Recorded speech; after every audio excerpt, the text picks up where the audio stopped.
ओम शांति। दिनांक 20 नवंबर 2024। बाप दादा के साकार मधुर महावाक्य। मीठे बच्चे, मन मनाभव के वशीकरण मंत्र से ही तुम माया पर जीत पा सकते हो। यही मंत्र सबको याद दिलाओ। मन मनाभव के वशीकरण मंत्र से ही तुम माया पर जीत पा सकते हो। ये मंत्र सबको याद दिलाओ। प्रश्न: इस बेहद के ड्रामा में सबसे जबरदस्त लेबर्स अर्थात नौकर कौन कौन है और कैसे? उत्तर: इस पुरानी दुनिया की सफाई करने वाले सबसे जबरदस्त लेबर हैं नेचुरल कैलेमिटीज। धरती हिलती है, बाढ़ आती है, सफाई हो जाती है। इसके लिए भगवान किसी को डायरेक्शन नहीं देते। बाप कैसे बच्चों को डिस्ट्रॉय करेंगे? यह तो ड्रामा में पार्ट है। रावण का राज्य है ना, इसे गॉडली कैलेमिटीज नहीं कहेंगे। ओम शांति। बाप ही बच्चों को समझाते हैं, बच्चे मन मना भव। ऐसे नहीं कि बच्चे बैठे बाप को समझा सकते। बच्चे नहीं कहेंगे शिव बाबा मन मना भव। नहीं, यूं तो भल बच्चे आपस में बैठ चिटचैट करते हैं, राय निकालते हैं, परंतु जो मूल महामंत्र है वह तो बाप ही देते हैं। गुरु लोग मंत्र देते हैं, यह रिवाज कहाँ से निकला? यह बाप जो नई सृष्टि रचने वाला है वही पहले पहले मंत्र देते हैं मन मना भव। इसका नाम ही है वशीकरण मंत्र अर्थात माया पर जीत पाने का मंत्र। यह कोई अंदर में जपना नहीं है, यह तो समझाना होता है। बाप अर्थ सहित समझाते हैं। भल गीता में है परंतु अर्थ कोई नहीं समझते हैं। यह गीता का एपिसोड भी है परंतु सिर्फ नाम बदली कर दिया है। कितनी बड़ी बड़ी पुस्तक आदि भक्ति मार्ग में बनती हैं। वास्तव में यह तो ओरली बाप बैठ बच्चों को समझाते हैं। बाप की आत्मा में ज्ञान है, बच्चों की भी आत्मा ही ज्ञान धारण करती है। बाकी सिर्फ सहज कर समझाने के लिए यह चित्र आदि बनाए जाते हैं। तुम बच्चों की तो बुद्धि में यह सारा नॉलेज है। तुम जानते हो बरोबर आदि सनातन देवी देवता धर्म था और कोई खंड नहीं था।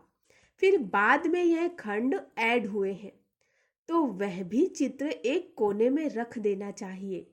जहां तुम दिखलाते हो भारत में इनका राज्य था तो और कोई धर्म नहीं था। अभी तो कितने ढेर धर्म है, फिर यह सब नहीं रहेंगे। यह है बाबा का प्लान। उन विचारों को कितनी चिंता लगी हुई है। तुम बच्चे समझते हो यह तो बिल्कुल ठीक है। लिखा हुआ भी है बाप आकर ब्रह्मा द्वारा स्थापना करते हैं। किसकी? नई दुनिया की। जमुना का कंठा यह है कैपिटल अर्थात राजधानी। वहां एक ही धर्म होता है। झाड़ बिल्कुल छोटा है। इस झाड़ का ज्ञान भी बाप ही देते हैं। चक्र का ज्ञान देते हैं। सतयुग में एक ही भाषा होती है और कोई भाषा नहीं होगी। तुम सिद्ध कर सकते हो एक ही भारत था, एक ही राज्य था, एक ही भाषा थी। पैराडाइज में सुख शांति थी, दुख का नाम निशान नहीं था। हेल्थ वेल्थ हैप्पीनेस सब था। भारत नया था तो आयु भी बहुत बड़ी थी क्योंकि पवित्रता थी। पवित्रता में मनुष्य तंदुरुस्त रहते हैं। अपवित्रता में देखो मनुष्यों का क्या हाल हो जाता है। बैठे बैठे अकाले मृत्यु हो जाती है। जवान भी मर पड़ते हैं। दुख कितना होता है। वहां अकाले मृत्यु होती नहीं, फुल एज होती है। पीढ़ी तक अर्थात बुढ़ापे तक कोई मरते नहीं है। किसको भी समझाओ तो यह बुद्धि में बिठाना है, बेहद के बाप को याद करो, वही पतित पावन है, वही सद्गति दाता है। तुम्हारे पास वह नक्शा भी होना चाहिए तो सिद्ध कर समझा सकेंगे। आज का नक्शा यह है, कल का नक्शा यह है। कोई तो अच्छी रीति से सुनते भी है। यह पूरा समझाना होता है। यह भारत अविनाशी खंड है। जब यह देवी देवता धर्म था तो और कोई धर्म थे नहीं। अभी वह आदि सनातन देवी देवता धर्म है नहीं। यह लक्ष्मी नारायण कहाँ गए कोई बता नहीं सकेंगे। कोई में ताकत नहीं बताने की। तुम बच्चे अच्छी रीति रहस्य युक्त समझा सकते हो। इसमें मूंझने की दरकार नहीं। तुम सब कुछ जानते हो और फिर रिपीट भी कर सकते हो। तुम कोई से भी पूछ सकते हो यह कहाँ गए। तुम्हारा प्रश्न सुनकर चकित हो जाएंगे। तुम तो निश्चय से बताते हो कैसे यह भी 84 जन्म लेते हैं। बुद्धि में तो है ना। तुम झट कहेंगे सतयुग नई दुनिया में हमारा राज्य था। एक ही आदि सनातन देवी देवता धर्म था। दूसरा कोई धर्म नहीं था। Everything new. सब कुछ नया। हर एक चीज सतो प्रधान होती है। सोना भी कितना अथाह होता है। कितना सहज निकलता होगा जो फिर ईंटें मकान आदि बनते होंगे। वहां तो सब कुछ सोने का होता है। खानियां सब नई होंगी ना। इमिटेशन तो निकालेंगे नहीं जबकि रियल बहुत होगा अर्थात नकली नहीं होगा सब कुछ असली। यहाँ रियल का नाम ही नहीं। इमिटेशन का कितना जोर है। इसीलिए कहा जाता है झूठी माया झूठी काया झूठा सब संसार। संपत्ति भी झूठी है। हीरे मोती ऐसे ऐसे किस्म के निकलते हैं जो पता ही नहीं पड़ता सच्चा है या झूठा है। शो इतना होता है जो परख नहीं सकते हैं। झूठा है वह सच्चा। वहां तो यह झूठी चीजें आदि होती नहीं। विनाश होता है तो सब धरती में चले जाते हैं। इतने बड़े बड़े पत्थर हीरे आदि मकानों में लगाते होंगे। वह सब कहाँ से आया होगा। कौन कट करते होंगे। इंडिया में भी एक्सपर्ट बहुत है। होशियार होते जाएंगे। फिर वहां यह होशियारी लेकर आएंगे ना। ताज आदि सिर्फ हीरों के थोड़े ही बनेंगे। वह तो बिल्कुल रिफाइन सच्चे हीरे होते हैं। यह बिजली टेलीफोन मोटर आदि पहले कुछ नहीं था। बाबा के इस लाइफ के अंदर ही क्या क्या निकला है। 100 वर्ष हुए हैं जो यह सब निकले हैं। वहां तो बड़े एक्सपर्ट होते हैं। अभी अभी तक सीखते रहते हैं। होशियार होते रहते हैं। यह भी बच्चों को साक्षात्कार कराया जाता है। वहां हेलीकॉप्टर्स भी फुल प्रूफ होते हैं। बच्चे भी बड़े सतो प्रधान शूर बुद्धि वाले होते हैं। आगे थोड़ा चलो तुमको सब साक्षात्कार होते रहेंगे। जैसे अपने देश के नजदीक आते हैं तो झाड़ दिखाई पड़ते हैं ना। अंदर में खुशी होती रहती है। अब घर आया कि आया। अभी आकर पहुंचे हैं। पिछाड़ी में तुमको भी ऐसे साक्षात्कार होते रहेंगे। बच्चे समझते हैं मोस्ट बिलवेड बाप है। वह है ही सुप्रीम आत्मा। उनको सब याद भी करते हैं। भक्ति मार्ग में भी याद करते थे ना परमात्मा को। परंतु यह मालूम नहीं था कि वह छोटा है व बड़ा है। गाते भी हैं चमकता है अजब सितारा भ्रकुटी के बीच में। तो जरूर बिंदी मिसल होगा ना। उनको ही कहा जाता है सुप्रीम आत्मा माना परमात्मा। उनमें खूबियां तो सब है ही। ज्ञान का सागर है। क्या ज्ञान सुनाएंगे। वह तो जब सुनावे तब तो मालूम पड़े ना। तुम भी पहले जानते थे क्या। सिर्फ भक्ति ही जानते थे। अभी तो समझते हो वंडर है। आत्मा को भी इन आंखों से देख नहीं सकते तो बाप को भी भूल जाते हैं। ड्रामा में पार्ट ही ऐसा है। जिसको विश्व का मालिक बनाते हैं उसका नाम डाल देते हैं और बनाने वाले का नाम गुम कर देते हैं। श्री कृष्ण को त्रिलोकीनाथ बैकुंठनाथ कह दिया है। अर्थ कुछ नहीं समझते हैं। सिर्फ बड़ाई दे देते हैं। भक्ति मार्ग में अनेक बातें बैठ बनाई हैं। कहते हैं भगवान में इतनी ताकत है वह हजारों सूर्य से तेज है। सबको भस्म कर सकते हैं। ऐसी ऐसी बातें बना दी हैं। बाप कहते हैं मैं बच्चों को जलाऊंगा कैसे। यह तो हो नहीं सकता। बच्चों को बाप डिस्ट्रॉय करेंगे क्या? नहीं, यह तो ड्रामा में पार्ट है। पुरानी दुनिया खत्म होनी है।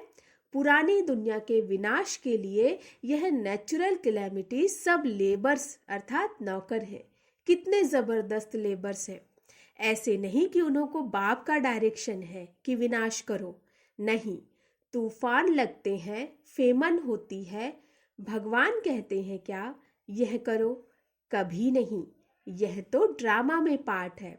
बाप नहीं कहते हैं बॉम्ब्स बनाओ। यह सब रावण की मत कहेंगे। यह बना बनाया ड्रामा है। रावण का राज्य है तो आसुरी बुद्धि बन जाते हैं। कितने मरते हैं, आखिरीन सब जला देंगे। यह बना बनाया खेल है जो रिपीट होता है। बाकी ऐसे नहीं कि शंकर के आंख खोलने से विनाश हो जाता है। इनको गॉडली कैलेमिटीज भी नहीं कहेंगे। यह नेचुरल ही है। अब बाप तुम बच्चों को श्रीमत दे रहे हैं। कोई को दुख आदि देने की बात ही नहीं। बाप तो है ही सुख का रास्ता बताने वाला। ड्रामा प्लान अनुसार मकान पुराना होता ही जाएगा। बाप भी कहते हैं यह सारी दुनिया पुरानी हो गई है, यह खलास होनी चाहिए। आपस में लड़ते देखो कैसे हैं। आसुरी बुद्धि है ना। जब ईश्वरीय बुद्धि है तो कोई भी मारने आदि की बात नहीं। बाप कहते हैं मैं तो सबका बाप हूँ, हमारा सब पर प्यार है। बाबा देखते यहाँ है, फिर अनन्य बच्चों तरफ ही नजर जाती है जो बाप को बहुत प्रेम से याद करते हैं। अनन्य बच्चे अर्थात जो बाप को बहुत प्रेम से याद करते हैं, सर्विस भी करते हैं। यहाँ बैठे बाप की नज़र सर्विसेबल बच्चों तरफ चली जाती है। कभी देहरादून, कभी मेर, कभी दिल्ली। जो बच्चे मुझे याद करते हैं मैं भी उन्हों को याद करता हूँ। जो मुझे नहीं याद करते हैं तो भी मैं सबको याद करता हूँ, क्योंकि मुझे तो सबको ले जाना है ना। हाँ, जो मेरे द्वारा सृष्टि चक्र की नॉलेज को समझते हैं नंबर वार वह फिर ऊंच पद पाएंगे। यह बेहद की बातें हैं। वह टीचर आदि होते हैं हद के, यह है बेहद का। तो बच्चों के अंदर में कितनी खुशी होनी चाहिए। बाप कहते हैं सबका पार्ट एक जैसा नहीं हो सकता। इनका तो पार्ट था, परंतु फॉलो करने वाले कोटों में कोई निकले। कहते हैं बाबा हम 7 दिन का बच्चा हूँ, 1 दिन का बच्चा हूँ तो पूंगरे ठहरे ना। तो बाप हर बात समझाते रहते हैं। नदी भी बरोबर पार कराए थे। बाबा के आने से ही ज्ञान शुरू हुआ। उनकी कितनी महिमा है। वह गीता के अध्याय तो तुमने जन्म जन्मांतर कितनी बार पढ़े होंगे। फर्क देखो कितना है। कहाँ श्री कृष्ण भगवानुवाच, कहाँ शिव परमात्मा वाच। रात दिन का फर्क है। तुम्हारी बुद्धि में अब है, हम सच खंड में थे। सुख भी देखो, सुख भी बहुत था। 3/4 सुख देखते हो। बाप ने ड्रामा सुख के लिए बनाया है, ना कि दुख के लिए। यह तो बाद में तुमको दुख मिलता है। लड़ाई तो इतनी जल्दी लग नहीं सकती। तुमको बहुत सुख मिलता है। आधा आधा हो तो भी इतना मजा ना रहे। 3,500 वर्ष तो कोई लड़ाई नहीं, बीमारी आदि नहीं।